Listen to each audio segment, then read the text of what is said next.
मैं एक जो प्रसिद्ध वाक्य है जिसको मैं हमेशा बोलता हूँ, एक बार मैं उसी के साथ में अपनी बात को शुरू करना चाहूंगा कि मंजिल उन्हें मिलती है जिनके सपनों में जान होती है। पंखों से क्या होता है, हौसलों से उड़ान होती है, हौसलों से उड़ान होती है। शिक्षक दिवस के अवसर पर आज हमारे साथ है लखनलाल माली। इनकी जीवन की कहानी है कि अभावों के बीच पढ़कर ये टीचर बने। उसके बाद इन्होंने 2-3 किताबें लिखी हैं और किताबों का लिखना जारी है। 1000 से अधिक वीडियो बना चुके हैं। स्टूडेंट को आसान शब्दों में संस्कृत समझाते हैं। लखनलाल जी, सबसे पहले मैं आपकी जिंदगी की शुरुआत पढ़ना देखना चाहता हूँ कि आप कैसे टीचर बने, परिवार स्थिति क्या रही। हमने बहुत अभावों के बीच में शिक्षक बनने का जो हमारा सफर है वो तय किया है।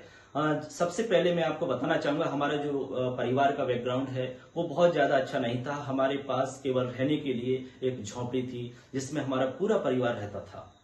उसी स्थिति में हमने पढ़ाई भी की थी और मैं यहाँ से आमन का पुरा, यहाँ से लगभग करौली में हमारा स्कूल था, संस्कृत स्कूल मदन मोहन जी के पास में।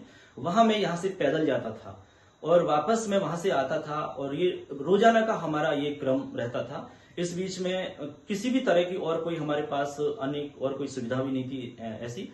इस बीच में मैंने पढ़ाई की थी और उस समय लगभग 2004 की बात है जब मैं संस्कृत स्कूल में मैंने टॉप किया था। 2000 लगभग 4-5 में मैंने 10वीं क्लास पास की थी। उसमें मेरी 74% उस समय बनी थी। उस समय मैं टॉप था उस स्कूल का। सर ने मुझे गाइड किया था वहां पर और सर ने मुझे बताया कि कौन से सर थे, क्या नाम था? सर थे हमारे दौलत राम जी सर थे, गंगापुर सिटी के रहने वाले थे।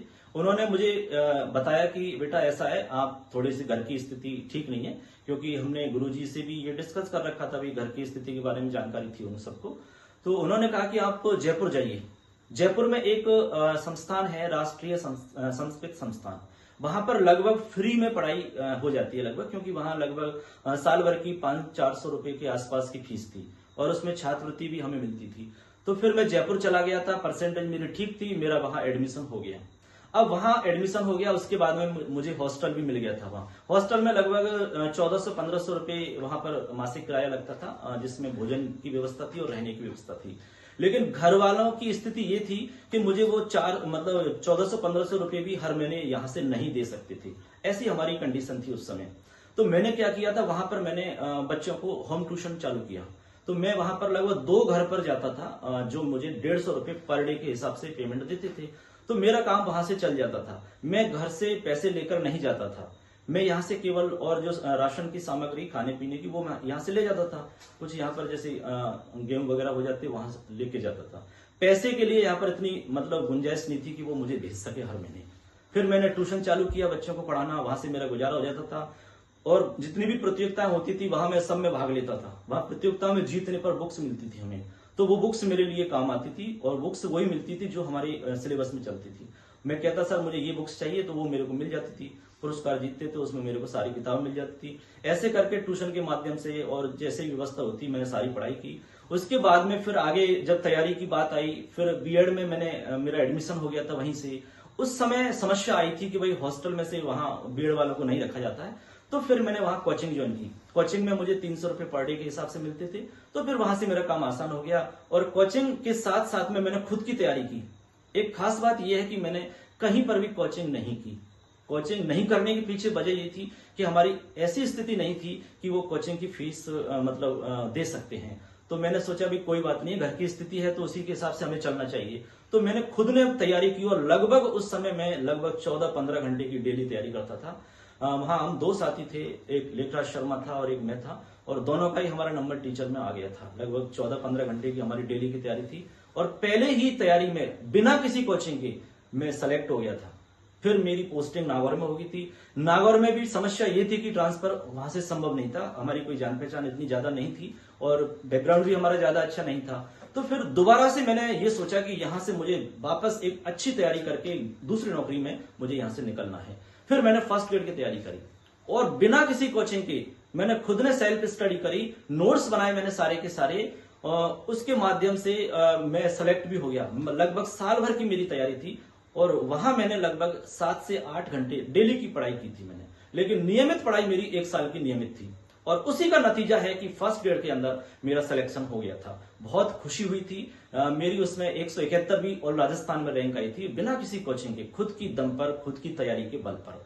उसके बाद में मेरे को पोस्टिंग 12 मिल गई थी। फिर वहां 12 में रहते हुए लगभग 3 साल मैंने वहां पर सेवाएं दी। उसके बाद में फिर प्रयास किया गया कि कैसे भी हमारा ट्रांसफर हो। ये किन प्रकार मतलब कोशिश की और कोशिश सफल हुई हमारी। 2021 में मैं करौली में राजकीय उच्च माध्यमिक विद्यालय रथियापुरा में मेरा स्थानांतरण हो गया। उसके बाद में मैं लगातार यहाँ पर मैं अपनी सेवाएं दे रहा हूँ और लगातार मेरा प्रयास है, क्योंकि मैं खुद बहुत ज्यादा समस्याओं से निकला हूँ, मैंने बहुत ज्यादा मेहनत की है। मैं हमेशा बच्चों को यही चीज बताता हूँ कि मेहनत करो बस, और कोई शॉर्टकट तरीका नहीं है। यदि आप मेहनत करोगे तो दुनिया की कोई ताकत नहीं जो हमें रोक सके, टोक सके। आप यदि ठान लोगे, आप ये मान लो कि मैं कर सकता हूं, तो निश्चित रूप से कोई भी व्यक्ति कर सकता है। हमारे गांव में किसी की भी नौकरी नहीं थी जब मेरी नौकरी लगी थी। उससे पहले लोगों का ये विचार था कि यहां से किसी की नौकरी लग ही नहीं सकती है। तो मुझे ये मन में एक विचार आया कि भाई क्यों नहीं लग सकती है। तो फिर मैंने उसी विचार को अपने दिमाग में रखा और उसको एक लक्ष्य बना लिया मैंने कि मुझे ये साबित करके दिखाना है कि नौकरी लगनी है चाहे कुछ भी हो। मैं जब तैयारी करता था उस समय मैं जयपुर से यहाँ पर लगभग 6 महीने 7 महीने में आता था। कोई भी कार्यक्रम फंक्शन हो रहे हैं, कोई विशेष जरूरत होती तभी आता था, क्योंकि मेरा लक्ष्य केवल नौकरी था। मुझे नौकरी लगनी है, ये मेरा टारगेट था। और एट लास्ट मुझे नौकरी मिली। सब घर वालों को खुशी हुई, परिवार को, आसपास में सबको लोगों को खुशी हुई। और फिर यहाँ पर एक माहौल बन गया कि नौकरी लग सकती है। उसके बाद में और एक आध हमारे और जो आस पास के हमारे साथी हैं उन्होंने तैयारी की, वो भी जॉब लगी। और अब एक ये कंपटीशन की भावना बन गई है और हमसे लोग पूछते भी हैं, उनको हम सहज रूप से उनको बताते हैं, मार्गदर्शन करते हैं। हमें खुशी होती है कि भाई हम जिस तरह से अभावों में निकल करके मेहनत करके हम इस जगह पर पहुंचे हैं, तो निश्चित रूप से यदि कोई हमसे जानकारी लेगा तो उसको हम सहज रूप से उनको बताएंगे, उनको समझाएंगे कि किस तरीका से आप इस मंजिल को पा सकते हैं। क्योंकि हमें तो बताने वाला कोई था नहीं उस समय, लेकिन हम जो भी कोई हमारे पास आएगा, अब हमने इसीलिए ऑनलाइन प्लेटफॉर्म तैयार किया है। क्योंकि प्लेटफॉर्म हमारा जो है उस पर लगभग 33,000 विद्यार्थी जो कि यहाँ निःशुल्क अध्ययन कर रहे हैं, और बहुत सारे विद्यार्थियों के डेली कमेंट हमारे पास आते हैं, अलग अलग बातें पूछते हैं। कोई तैयारी के बारे में पूछता है, कोई और कोई सवाल पूछता है, तो उनको हम जवाब देते हैं। हमें अच्छा लगता है कि हम किसी की सहायता यहाँ बैठे हुए घर पर ही कर रहे हैं। बाकी हम सरकार की सेवाएं दे रहे हैं, उसमें भी हम बिल्कुल ईमानदारी से हमारा काम करते हैं। जो काम हमें दिया जा रहा है उसको बिल्कुल अच्छे से हम कर रहे हैं। और प्लेटफॉर्म जो हमारा यूट्यूब प्लेटफॉर्म है उसके माध्यम से भी हम बच्चों को स्टूडेंट का सवाल क्या रहता है आपसे? बच्चों का ये सवाल रहता है कि सर हम इसको मतलब किस तरीका से आगे हमारे लिए संस्कृत के प्रति बच्चे पूछते हैं कि सर इसको हम आगे यदि हम लेना चाहें तो इससे हम आगे क्या कर सकते हैं। तो मैं उनको बताता हूँ कि भाई जैसे आपकी परिस्थिति कैसी है घर की, उसके हिसाब से यदि आप जल्दी टीचर बनना चाहें तो आप BSTC में इसको ले सकते हैं। क्योंकि संस्कृत का सिलेबस कम होता है, सिलेक्टेड होता है। हालांकि कुछ चीजें कठिन होती है, लेकिन यदि समझाने वाला टीचर अच्छा है तो बहुत ही आसान तरीका से वो समझाई जा सकती है। क्योंकि सिलेबस लिमिटेड रहता है और चीजों और सब्जेक्टों में सिलेबस बहुत ज्यादा होता है, तो वहां थोड़ी सी दिक्कत आ सकती है। हमारा सिलेबस बिल्कुल फिक्स रहता है, संस्कृत का सब कुछ फिक्स है, उसमें सब कुछ हमारे नियम होते हैं। इसमें बिना नियम के संस्कृत में कुछ नहीं चलता है और चीजों की तरह। आज भी आप पढ़ाई करते हैं? जी सर, अभी भी मैं लगभग 1-2 घंटे डेली का मेरा रूटीन है। कुछ ना कुछ चीज जो मेरे को लगती है कि इसमें अपडेट करना चाहिए, और इनोवेशन का मेरा प्रयास रहता है कि कुछ ना कुछ ऐसा नया क्या हम कर सकते हैं बच्चों के लिए। इस आपने क्या नया इनोवेशन किया बताएं? तो उसमें मैंने बच्चों के लिए एक तो जो अलग अलग प्लेटफॉर्म के माध्यम से एक तो मैंने क्विज बनाए थे, और इसके अलावा मैंने गेम बनाए बच्चों के लिए। वो मैं आपको ऑनलाइन बता सकता हूँ, बहुत सारे बच्चे जानते हैं क्योंकि मैंने यूट्यूब इत्यादि के माध्यम से भी बता रखा है। तो उसमें बच्चे आराम से गेम की तरह, जैसे हम गेम खेलते हैं, अलग अलग स्टेज होती है उसमें भी। तो एक स्टेज पार करने के बाद में जब दूसरी स्टेज पे जाता है उसमें थोड़ी कठिनता आ जाती है। इस तरह के हमने गेम बनाए, और एक वेबसाइट है जिसका नाम है वर्ड वॉल, उस पर हम गेम बना सकते हैं। इसके अलावा काहूट है, बहुत इंटरेस्टिंग एक प्लेटफॉर्म है। यहाँ भी मैंने इस पर भी बहुत सारे कंटेंट बनाए हैं बच्चों के लिए, और बच्चे वास्तव में उनको रुचिपूर्वक तरीका से पढ़ रहे हैं। ये आइडिया कैसे आपके दिमाग में मुझे करना चाहिए?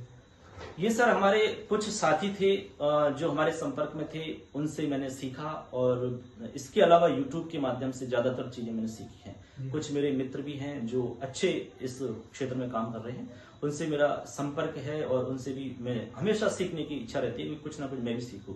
ऐसा नहीं रहता है कि भाई हम बहुत कुछ जानते हैं, क्योंकि हम जो जानते हैं उससे ज्यादा जानने वाले बहुत हैं दुनिया में। तो हमारा ये प्रयास रहता है कि कुछ अच्छा जहां से भी मिल रहा है उसको ग्रहण किया जाए, और सीखने का हमेशा प्रयास रहता है।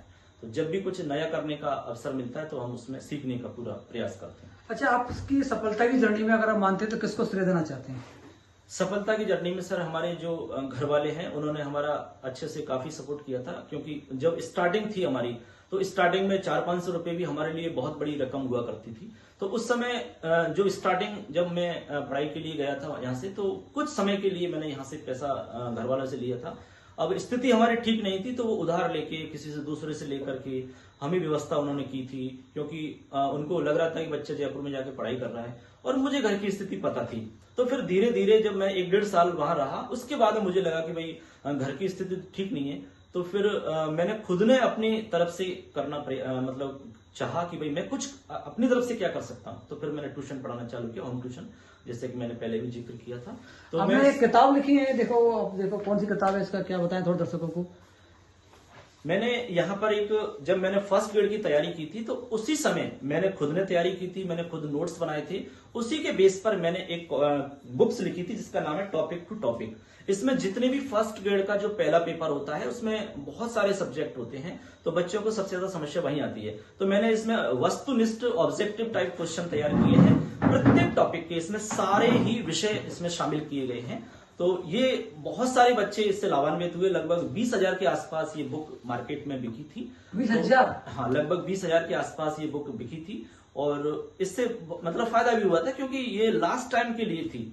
लास्ट टाइम में बच्चे इससे पढ़ करके अपनी जो पढ़ी हुई चीजें उसको रिवाइज कर सकते थे। इसी तरह मैंने दूसरी जो बुक लिखी थी वो संस्कृत के लिए लिखी थी, जो उसका जो टॉपिक था वो सेकंड ग्रेड के लिए था।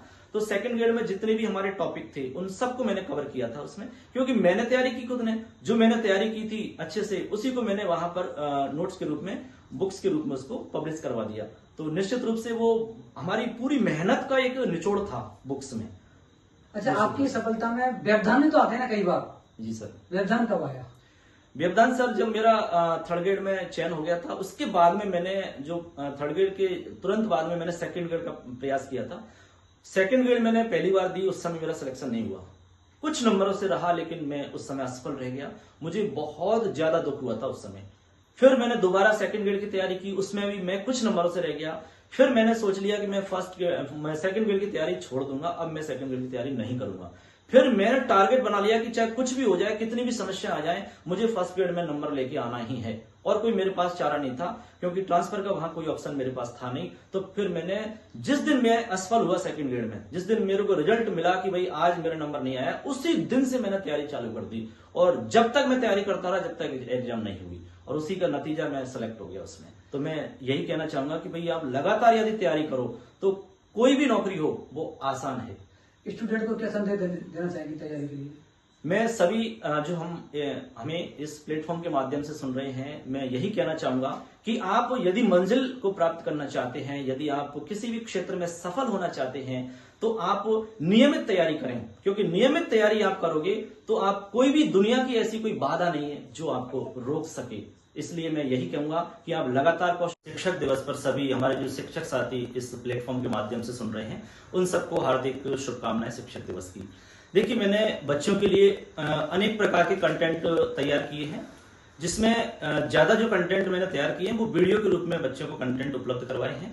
इसके अलावा 2 बुक्स भी मैंने लिखी हैं, और अभी वर्तमान में मैं 2 बुक्स पर अभी मेरा काम चल रहा है, जो 6वीं क्लास से लेकर के 12वीं क्लास की जो हमारी संस्कृत है, उसमें बच्चों को बहुत ज्यादा दिक्कत आती है ग्रामर को लेकर के। तो मैं ये चाह रहा हूं कि बच्चों को कुछ ऐसी बुक्स बनाई जाए जो उनकी व्याकरण की जो समस्या है वो बिल्कुल सॉल्व हो जाए और एकदम आसान और सरल तरीका से बच्चों तक वो पहुंच सके। तो उस पर मेरा काम अभी जारी है।